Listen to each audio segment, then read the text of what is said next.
has become a city of smoke and defiance. What began as frustration over disputed election has transformed into a national revolt, a movement now defined by one phrase, tunatembea hadi Ikulu. It is October 31st, 2025, and Tanzania's political crisis is deepening.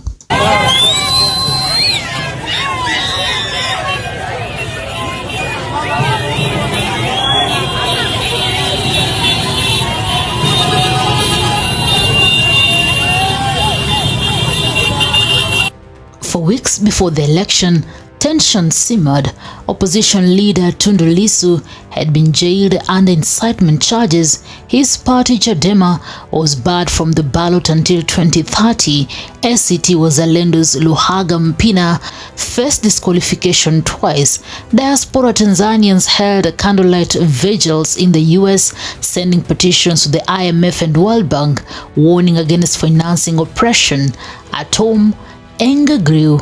Boda drivers protested, bus commuters clashed with police, and activists circulated a 10-point demand list for reforms, free media, a new constitution, and the end of disappearances.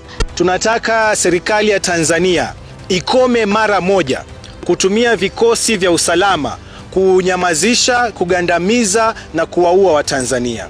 Ya tatu, tunasema kwamba lazima kuwe na uchunguzi wa wazi kwa yale maovu yaliyotendwa pamoja na mauaji na mengineo. There have been deaths, abductions. Restore constitutional order in your countries and respect the human rights of your people. Immediate restoration of internet access and all communication channels to allow citizens, journalists, and human rights defenders to freely share information. 2. Immediate cessation of violence by Tanzanian security forces against unarmed civilians and unconditional release of all detained protesters and political prisoners.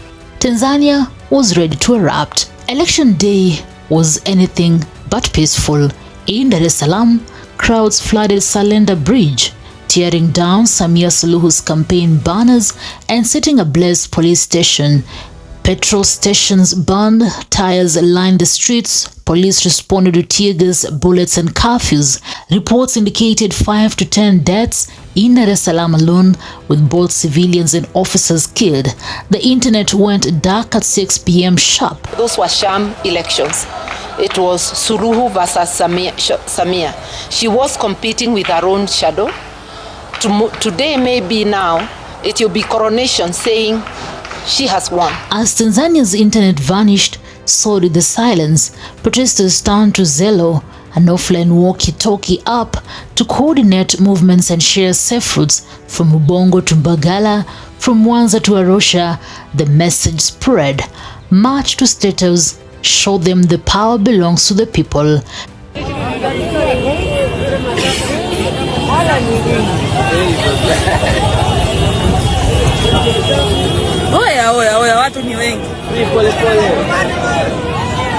Plainclothes officers infiltrated the crowds, tear gas blanketed the streets. Still, groups moved toward Magogoni, the heavily guarded presidential compound.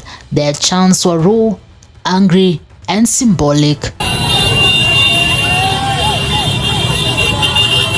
In Mwanza, protesters set fire to a government office. In Arusha, students clashed with riot police near City Hall. In Morogoro, traders joined the demonstrations, paralyzing transport routes. Roads leading to Julius Nyerere International Airport were blocked. Long-distance drivers slept on highways as tear gas echoed through the night. By morning, civil servants and students were ordered to stay home. Business in the city center collapsed. The march to State House was no longer just a protest, it had become a movement. With social media restricted, young organizers relied on Zello and Bluetooth drop networks to spread live voice updates. Channels with names like Uhuru Channel, March 25th, and Ikulu Connect guided crowds block by block. The leadership was decentralized, no single figure, no clear command. It was a people's protest, leaderless, but united. The status march was now both a physical act of rebellion and digital symbol of defiance.